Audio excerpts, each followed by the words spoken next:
Hey, how's it going guys? Welcome to our review of Saints Row the Third Remastered, available for PC, PS4 and Xbox One. We'll tell you everything you need to know before you play, but before I do, make sure to hit subscribe and the notification bell to make sure you don't miss a single video.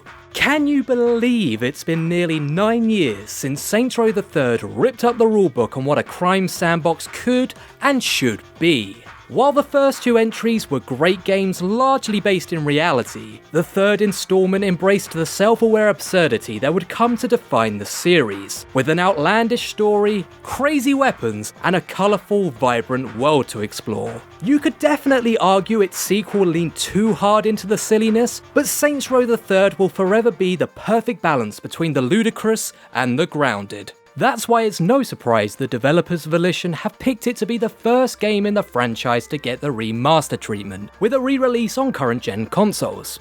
But is it any good? Now this review will focus on the updated features, as there's a decade's worth of opinions for the base game already. With that in mind, is Saints Row the Third worth playing in 2020? Watch on to find out.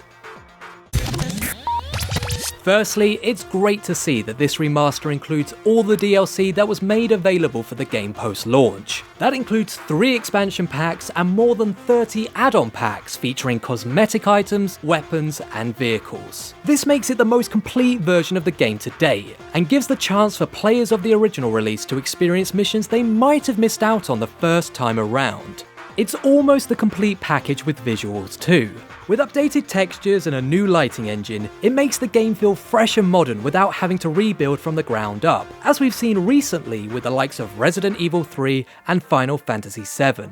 The lighting specifically really seems to ramp up the saturation, giving the city of Steelport an almost graphic novel vibe. And that's not a bad thing when you're essentially playing through a pulp comic. With that being said, I did mention the visuals were almost the complete package, as there are some areas where they do let down. Specifically, I'm referring to the fact the game is locked at 30 FPS on consoles, even if you have the more powerful Xbox One X or PS4 Pro. This by no means makes the game look bad, it just feels like a bit of a cop-out for a game that's core structure is nearly 10 years old. Another thing just to bear in mind is that split-screen local co-op has been removed for this version. Now I get it's a pretty niche mode in this day and age, but surely it couldn't have hurt to keep it in, right? On the plus side, you can still play co-op online. But this is largely nitpicking, as ultimately, this is still the great game many of us played all those years ago. So whether you're a veteran of the series or picking it up for the first time, there's plenty of enjoyment to be found in Saints Row the Third Remastered.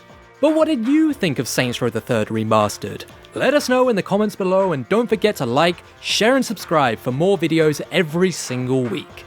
See you next time!